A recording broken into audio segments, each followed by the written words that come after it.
मानव मस्तिष्क का अध्ययन करेंगे बच्चों। तो मानव मस्तिष्क है, उस मानव मस्तिष्क के तीन, सबसे पहले अपन मानव मस्तिष्क के बारे में आपको जानकारी देते हैं। मानव मस्तिष्क का सामान्य परिचय। मानव मस्तिष्क बहुत इंपॉर्टेंट टॉपिक है और बच्चों को बहुत भारी लगता है, उसको अपन सरल तरीके से समझने की कोशिश करेंगे। मानव मस्तिष्क को, मानव मस्तिष्क है उसके बारे में आप बताओगे कि ये केंद्रीय तंत्रिका तंत्र का भाग होता है। ठीक है, जो केंद्रीय तंत्रिका तंत्र है, जो सेंट्रल नर्वस सिस्टम है, उसका ये भाग है। ठीक है, सबसे पहले पॉइंट आप बताओगे ये सेंट्रल नर्वस सिस्टम का पार्ट होता है। दूसरा पॉइंट आपको बताना है, इसका वजन है वो 1 किलो 400 ग्राम होता है। इसका वजन कितना है? 1 किलो 400 ग्राम इसका वजन होता है। फिर तीसरा पॉइंट आपको बताना है, ये भ्रूण है, उस भ्रूण के एक्टोडर्म से क्या होता है? उत्पन्न होता है। ये भ्रूण के एक्टोडर्म स्तर से उत्पन्न होता है। इसके मानव मस्तिष्क के बहुत सारे कार्य होते हैं, जैसे ऐच्छिक क्रियाएं, उसका नियमन करना, ऐच्छिक जो शरीर में ऐच्छिक क्रियाएं होती है उनका नियमन करना। इसके अलावा अपन कहते हैं लिखना, पढ़ना, खेलना, ये सब क्रियाएं होती है उसका नियमन करता है। और हमारे शरीर में जैसे याददाश्त है, शरीर के तापमान नियंत्रण है, बहुत सारी जो क्रियाएं होती हैं उन सब क्रियाओं का संचालन मस्तिष्क करता है। ठीक है, फिर मानव मस्तिष्क है उसको सुरक्षा के लिए, मानव मस्तिष्क को सुरक्षा के लिए क्या होता है? एक तो हड्डियों का ढांचा होता है जिसको कहते हैं कपाल, और 3 झिल्लियां होती हैं जिनको अपन कहते हैं मेनिंजेज। क्या कहते हैं? मेनिंजेज के नाम से जानते हैं। तो मेनिंजेज क्या है? 3 झिल्लियां होती जो मस्तिष्क के चारों ओर पाई जाती हैं। ठीक है, तो इस तरह से मस्तिष्क के चारों ओर 3 झिल्लियां होती हैं, उनको क्या कहते हैं? मेनिंजेज कहते हैं। अब बाहरी झिल्ली है उसको कहते हैं अपने दृढ़, सबसे पहले दृढ़ तानिका है, फिर उसके बाद मृदु तानिका है, और फिर उसके बाद में आपको बताना है सबसे पहले दृढ़ तानिका, फिर जाल तानिका, फिर उसके बाद है मृदु तानिका। तो 3 तानिकाएं होती है। कितनी होती हैं? 3 तानिकाएं होती हैं। दृढ़ तानिका, मृदु तानिका और जाल तानिका, 3 तानिकाएं पाई जाती जो मस्तिष्क को क्या करती हैं? सुरक्षा प्रदान करती है। अब दृढ़ तानिका होती हैं, इसको अपन ड्यूरामेटर के नाम से जानते हैं। इसको क्या कहते हैं? ड्यूरामेटर कहते हैं। और जो जाल तानिका होती है उसको एरेक्नोइड कहते हैं। जाल तानिका को क्या कहते हैं? एरेक्नोइड कहते हैं। और मृदु तानिका होती है उसको पायामेटर कहते हैं। तो ये सवाल परीक्षा में आता है कि मस्तिष्क के चारों तरफ जो 3 झिल्लियां पाई जाती हैं, उन 3 झिल्लियों के नाम बताओ। दृढ़ तानिका जिसको ड्यूरामेटर, जाल तानिका जिसको एरेक्नोइड, और मृदु तानिका इसको पायामेटर। ये तीनों झिल्लियां क्या करती हैं? ये 3 पहला काम करती है, मस्तिष्क को सुरक्षा प्रदान करती हैं। ये मस्तिष्क को क्या करती हैं? सुरक्षा प्रदान करती हैं। दूसरा, ये मस्तिष्क है उस मस्तिष्क को पोषण प्रदान करने का कार्य भी करती हैं। तो मस्तिष्क को पोषण प्रदान करना, मस्तिष्क को सुरक्षा प्रदान करना, इन तीनों झिल्लियों का काम होता है। कपाल एक हड्डियों का ढांचा है, खोपड़ी है, उस खोपड़ी के अंदर क्या होता है? एक भाग है, उसको कहा जाता है कपाल। कपाल में 8 अस्थियां होती हैं जो मस्तिष्क को क्या प्रदान करती है? सुरक्षा प्रदान करती हैं। तो आपसे पूछा कि मानव मस्तिष्क का परिचय दो, तो आपको ये सामान्य परिचय याद रखना है। अब अपन एक मस्तिष्क है, उस मस्तिष्क का क्लासिफिकेशन पढ़ते हैं। मस्तिष्क को 3 भागों के अंदर बांटा गया है। सबसे पहला भाग है जिसका नाम है अग्र मस्तिष्क, दूसरा भाग है जिसका नाम है मध्य मस्तिष्क, और तीसरा भाग है जिसको अपन क्या कहते हैं? पश्च मस्तिष्क कहते हैं। ठीक है, तो मस्तिष्क के 3 भाग होते हैं, अग्र मस्तिष्क, मध्य मस्तिष्क और पश्च मस्तिष्क। ठीक है, जो अग्र मस्तिष्क है उसमें 3 भाग होते हैं। पहला है जिसका नाम है प्रमस्तिष्क, पहले भाग का नाम क्या है? प्रमस्तिष्क है। दूसरे भाग का नाम आपको बताना है थैलेमस है, और तीसरे भाग का नाम क्या है?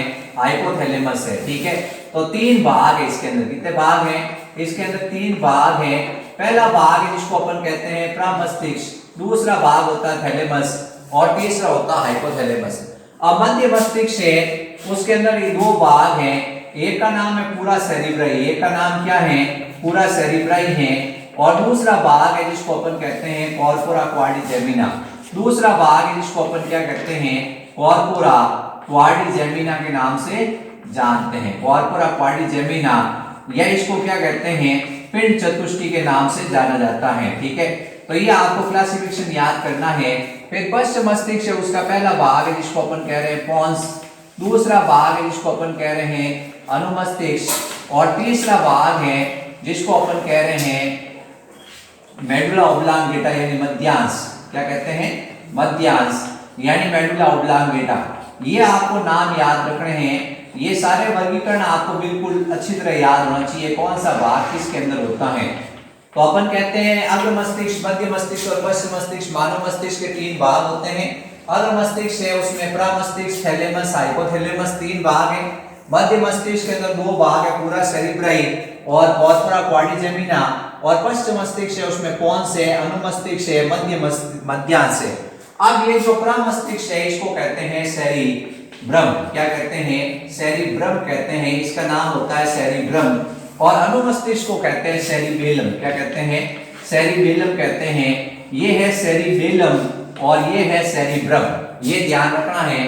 जो प्रमस्तिष्क है उसको कहा जाता है सेरिब्रम और जो अनुमस्तिष्क है उसको कहा जाता है सेरिबेलम। अब अपन कहते हैं कि मस्तिष्क का सबसे बड़ा भाग कौन सा है? सेरिब्रम है। ये मस्तिष्क का 80% भाग होता है, पूरे मस्तिष्क को ढके रहता है। और मस्तिष्क का दूसरा बड़ा भाग कौन सा है? अनुमस्तिष्क है। ये अपने 2 सवाल परीक्षा में पूछे जाते हैं। अब अपन अग्र मस्तिष्क है उसकी चर्चा करते हैं। सबसे पहले अपन अग्र मस्तिष्क में प्रमस्तिष्क है उसके बारे में आपको बताते हैं। प्रमस्तिष्क है उसमें आपको जानकारी देते हैं प्रमस्तिष्क क्या होता है। प्रमस्तिष्क है इसको कहते हैं सेरिब्रम। क्या कहते हैं? सेरिब्रम कहते हैं। ठीक है, ये मस्तिष्क है। इस मस्तिष्क का आपको बताना सबसे बड़ा भाग है। पहला पॉइंट बहुत इजी भाग है। आपने सोचा भगवान जाने क्या बड़ा अवसर भारी बताएंगे। ये सबसे बड़ा भाग होता है। परीक्षा में सवाल आता है सबसे बड़ा भाग कौन सा है, उसमें भी बच्चे इधर उधर देखते हैं, क्या पता कोई उत्तर बता दे। ये तो सिंपल सवाल है। कोई भी पूछ ले कि मस्तिष्क का सबसे बड़ा भाग कौन सा है, तो अपने को बताना है प्रमस्तिष्क है वो सब मस्तिष्क का सबसे बड़ा भाग है। आप लोगों में से किसी को मेरे हिसाब से नहीं पता था कि मस्तिष्क का सबसे बड़ा भाग कौन सा है। आज से पहले था पता? ठीक है, लेकिन आज पता चल गया है। फिर उसके बाद आपको बताना है मस्तिष्क का 80% भाग होता है। ये मस्तिष्क का कितने प्रतिशत भाग है? ये 80% भाग है। इसके अंदर 2 भाग होते हैं। एक होता है प्रमस्तिष्क वल्कुट और एक होता है प्रमस्तिष्क मध्यांश। यानी बाहर वाला भाग होता है वल्कुट होता है। ये जैसे मस्तिष्क है प्रमस्तिष्क, तो बाहर वाला भाग क्या है?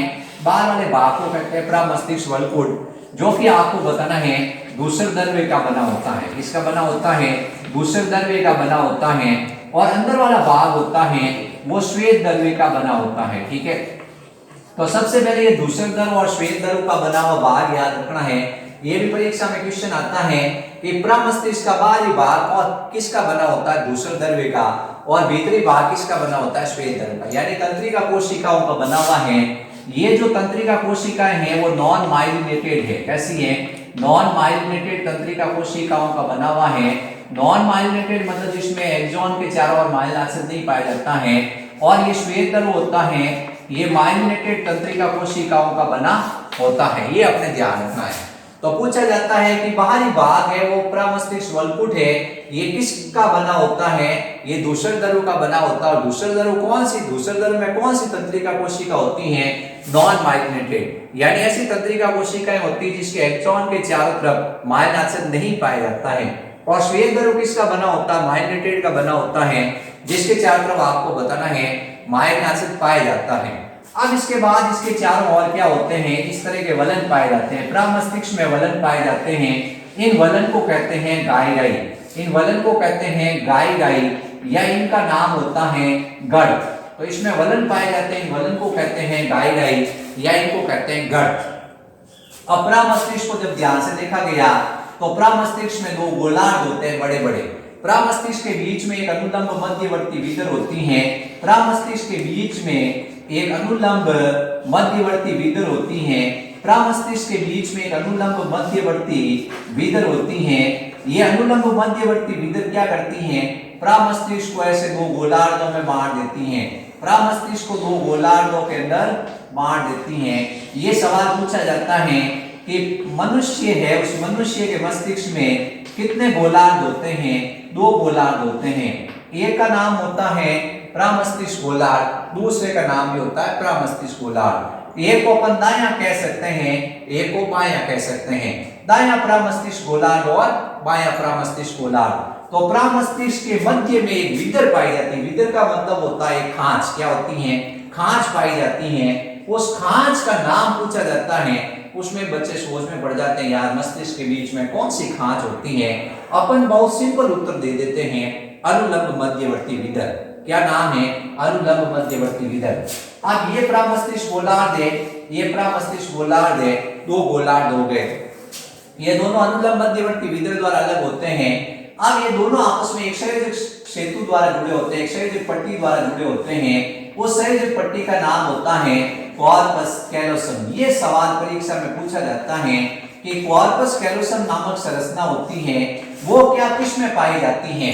वो केवल स्तनधारी के मस्तिष्क में ही पाई जाती है। स्तनधारी के मस्तिष्क होता है उसी में कॉर्पस कैलोसम पाया जाता है। जैसे अपन कहते हैं दूसरे जो जंतु हैं, मान लो रेप्टाइल्स हैं या पक्षी हैं या जो एविज या अपन कह सकते हैं एम्फीबियंस हैं, उनके अंदर ये कॉर्पस कैलोसम नहीं पाया जाता है। ये एक ऑब्जेक्टिव सवाल परीक्षा में आता है। ठीक है, तो ये अनुलंब मध्यवर्ती विदर होती है, उसके द्वारा तो प्रामस्तिष्क दो गोलार्धों में बट गया। अब दोनों गोलार्धों को जोड़ने का काम कौन करता है? कॉर्पस कैलोसम करता है। अब प्रामस्तिष्क है उसमें चार लोब पाए जाते हैं। प्रामस्तिष्क के अंदर चार पालियां पाई जाती हैं। एक पाली का नाम होता है फ्रंटल पाली, एक पाली का नाम होता है पैराइटल पाली, एक पाली का नाम होता है ऑक्सीपिटल पाली और एक पाली का नाम होता है टेम्पोरल पाली। तो प्रामस्तिष्क होता है उसमें चार पालियां पाई जाती हैं। पहली पाली का नाम होता है फ्रंटल पाली, फिर दूसरी होती है जिसका नाम होता है पैराइटल पाली। कौन सी होती है? पैराइटल पाली। तीसरी होती है जिसका नाम होता है ऑक्सीपिटल पाली और चौथी होती है जिसका नाम आपको बताना टेम्पोरल पाली होती है। ठीक है, ये चार पालियां पाई जाती हैं, फ्रंटल, पैराइटल, ऑक्सीपिटल और टेम्पोरल। ये प्रामस्तिष्क है, इसका सबसे पहला काम है कि जो ऐच्छिक क्रियाएं हैं उनका नियमन करना। जितनी भी जो ऐच्छिक क्रियाएं होती हैं उन सब का नियमन करना। ठीक है, दूसरा इसका काम होता है कि अपन कहते हैं जैसे आप क्या है, आपकी याददाश्त है, आपका तर्क है, आपकी चिंतन है, आपकी स्मृति है। सबसे ज्यादा हर कोई चाहता है मेरी स्मृति बढ़ जाए और मैं जो पढ़ूं उसके बाद पेपर फाड़ के फेंक दूं और वो मेरे दिमाग में छप जाए। तो जिसका प्रामस्तिष्क तेज होगा वो एक बार पढ़ेगा और फाड़ के फेंक देगा। आपको नहीं फाड़ना है, आपकी स्मृति मुझे पता है कितनी है, तो आपको ध्यान रखना है, उसको आपको पढ़ना पड़ेगा। तो एक स्वामी विवेकानंद जी थे, उनकी आदत थी वो जो पेपर पढ़ते थे बड़ी रुचि से पढ़ते, उसके बाद उनको दोबारा पढ़ने की जरूरत नहीं पड़ती थी। वो उसको क्या करते थे, फाड़ देते थे और वो याद हो जाता था उनको। तो आप लोगों को ऐसा प्रयोग नहीं करना है। ये प्रामस्तिष्क आप लोगों का कितना डेवलपमेंट आप खुद सोच लो। स्मृति है उसका नियंत्रण है, याददाश्त है उसका नियंत्रण है, तर्क शक्ति है उसका नियंत्रण है। ये कौन करता है? प्रामस्तिष्क करता है। तो अनैच्छिक ऐच्छिक क्रियाएं होगी, स्मृति, याददाश्त, तर्क, चिंतन, आपकी जो रीजनिंग कैपेसिटी है। आपको पूछा जाता है बेटा 2 + 2 = 4 होता है, 4 + 2 कितना होगा? 6 होगा। तो आगे कौन सी संख्या आएगी? तो आपको पता ही है कि 2 और जोड़ेंगे तो 8 आएगा। क्या आएगा? तो ये तर्क है। क्या है? तर्क है। ऐसे इसी तरह से जैसे 2, 4, 6, अगली संख्या क्या होगी? तो 8 होगी। ये अपने को ध्यान रखना है कि ये प्रामस्तिष्क अपना सब कुछ यही काम करता है। इसके अलावा इसमें देखने का केंद्र, देखने का केंद्र होता है, सूंघने का केंद्र होता है इसके अंदर। ये अपने को इस प्रामस्तिष्क में बताना है। अब थैलेमस है, ये क्या है कि एक्चुअली में मस्तिष्क का दूसरा भाग होता है। प्रामस्तिष्क इसके चारों ओर बिखरा रहता है, यानी प्रामस्तिष्क थैलेमस को क्या करता है? घेरे हुए रहता है। समझ गए बात को? जो संवेदी क्रियाएं हैं और प्रेरक क्रियाएं हैं उनके लिए क्या है, एक तरह से ये मार्ग का काम करता है। मस्तिष्क ये जैसे थैलेमस है और ये प्रामस्तिष्क है। ठीक है, अब यहां से संवेदी क्रिया है वो किससे होके जाएगी? थैलेमस से होके प्रामस्तिष्क में जाएगी। और प्रामस्तिष्क के अंदर जो मोटर क्रियाएं यानी प्रेरक क्रियाएं हैं वो थैलेमस में आएगी और फिर शरीर के दूसरे अंगों में जाएगी। तो ये बीच में क्या है, एक मीडिएटर का काम करता है। अपने को इतना याद रखना है। थैलेमस में 2 ही लाइनें याद रखनी है कि ये प्रामस्तिष्क इसको घेरे हुए रहता है और ये एक सेतु का काम कर रहा है। कौन सी क्रियाओं के आवागमन के लिए? संवेदी और प्रेरक क्रियाओं के आवागमन के लिए। अब इसका तीसरा भाग है मस्तिष्क का जिसका नाम है हाइपोथैलेमस।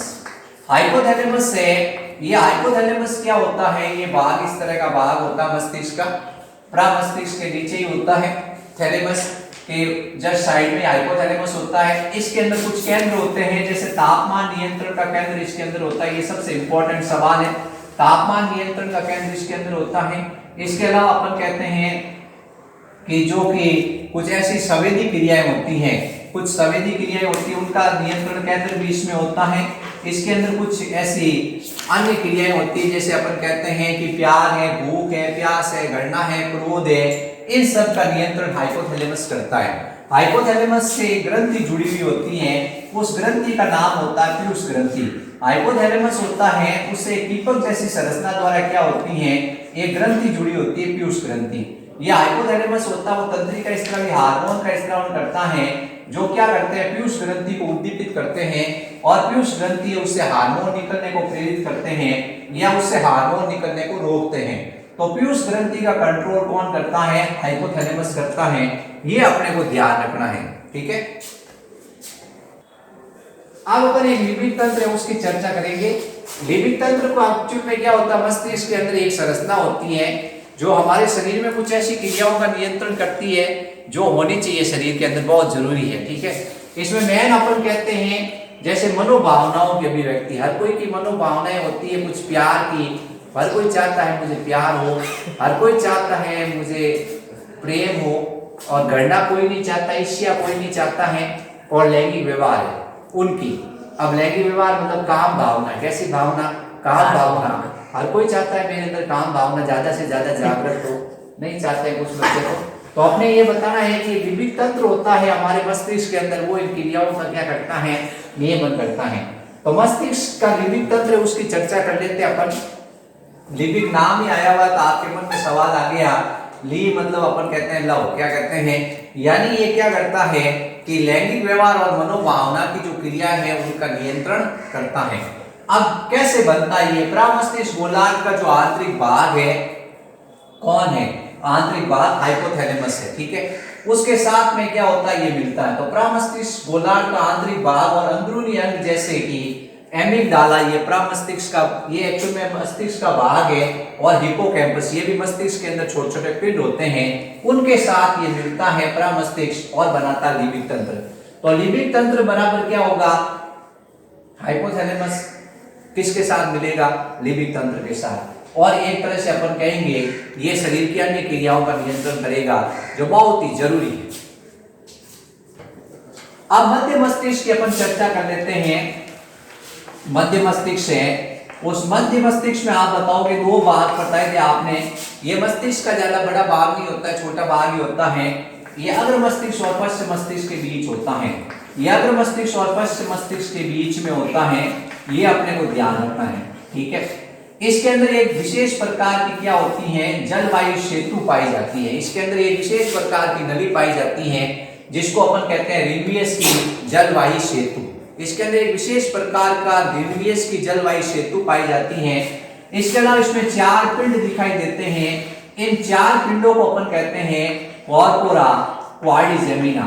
इनका नाम होता है कॉर्पोरा क्वाड्रिजेमिना। इसमें विशेष प्रकार के चार पिंड पाए जाते हैं जिनको कॉर्पोरा क्वाड्रिजेमिना कहते हैं। इसमें एक विशेष प्रकार की प्रमस्तिष्क तरल नलिका पाई जाती है। इसमें एक नलिका होती है जिसका नाम होता है प्रमस्तिष्क तरल नलिका। नाम बहुत इजी है, प्रमस्तिष्क तरल नलिका पाई जाती है इसके अंदर। ये चारों पिंड है, ये ठोस बनाते हैं मध्य मस्तिष्क को, ठीक है। इसके अंदर क्या होता है, दो धागे जैसी संरचना भी होती हैं, ऐसे धागे जैसी संरचना भी पाई जाती हैं जिन्हें पूरा सेरिब्रम के नाम से जाना जाता है, ठीक है। पृष्ठ भाग होता है, उस पृष्ठ भाग में आपको चार पिंड दिखाई देते हैं और अधर भाग में आपको पूरा सेरिब्रम दिखाई देता है। जब अपन मस्तिष्क को पृष्ठ भाग से देखते हैं, पीछे से देखते हैं, तो ये चार बड़े बड़े पिंड दिखते हैं। इनको अपन द्रव पिंड भी कहते हैं, इनको क्या कहते हैं, द्रव पिंड भी कहते हैं। इनमें क्या होता है, देखने की शक्ति होती है, यानी ये देखने का नियंत्रण करते हैं। इन चारों को द्रव पिंड के नाम से जानते हैं, ठीक है। देखने की शक्ति का मतलब है अपन जो इमेज बनता है उस इमेज का विश्लेषण करता है ये कि आदमी अगला क्या सोच रहा है, वो उसकी गहराई क्या है, उसकी लंबाई चौड़ाई क्या है, वो अपने ऊपर क्या आक्रमण कर सकता है। ये चारों पिंड विश्लेषण करके वापस आपको आगाह करते हैं। क्या करते हैं? आगाह करते हैं। इसमें द्रव पिंड पाए जाते हैं और इसमें मस्तिष्क तरल नलिका पाई जाती है और अधर भाग में पूरा सेरिब्रई और पृष्ठ भाग में 4 पिंड पाए जाते हैं। अब पश्च मस्तिष्क की अपन चर्चा कर लेते हैं। पश्च मस्तिष्क के बारे में थोड़ा पढ़ लेते हैं। पश्च मस्तिष्क के 3 भाग है, पोन्स, ठीक है, दूसरा है अनुमस्तिष्क और तीसरा होता है जिसको अपन कहते हैं मेडुला ऑब्लांगेटा, ठीक है। ये मेडुला ऑब्लांगेटा नाम आपको अच्छा लगेगा कि क्या नाम दिया है, मेडुला ऑब्लांगेटा, ठीक है। ये थोड़ा ऑब्लांगेटा है, वो मन को अच्छा लग जाता है कि क्या नाम लिखा, ऑब्लुगेटा है, ऑब्लिंगेटा है, तो इसको अपन मध्यांश भी कहते हैं। क्या कहते हैं? मध्यांश कहते हैं। ये बड़े काम की चीज है। ये क्या करता है कि जैसे मस्तिष्क है, उस मस्तिष्क को मेरुरज्जु से जोड़ता है। मस्तिष्क को क्या करता है? मेरुरज्जु से जोड़ता है, यानी मस्तिष्क और मेरुरज्जु के बीच पाया जाता है। इसमें एक तो श्वसन केंद्र होता है, एक तो इसमें श्वसन केंद्र होता है, ठीक है, एक इसमें हृदय केंद्र होता है। श्वसन केंद्र और हृदय केंद्र कहाँ पाए जाते हैं? इसमें पाए जाते हैं। और पाचक रस के केंद्र इसमें पाए जाते हैं। जो पाचक रस होते हैं उनके स्त्रावन के केंद्र इसमें पाए जाते हैं। ये सवाल पूछा जाता है परीक्षा में कि श्वसन केंद्र है, जो रेस्पिरेटरी सेंटर है, उच्च श्वसन केंद्र और निश्वसन केंद्र, आप जोर से गहरी सांस भर लेते हो, आप सांस को छोड़ देते हो, इन सब क्रियाओं का नियंत्रण कौन करता है? उच्च श्वसन केंद्र और निश्वसन केंद्र करते हैं। अब आपने सांस भर ली और सोचा फेफड़े फोड़ दूंगा, आज क्या करूंगा, फेफड़े फोड़ दूंगा, लेकिन ये श्वसन केंद्र कहता बेटा रहने दे, अपने बस की बात नहीं है। वो वापस संदेश भेजता, दिमाग कहता है कि दिल से काम मत ले, मत फोड़, ये दिमाग कह रहा है कि जिंदा रहना है, क्या रहना है।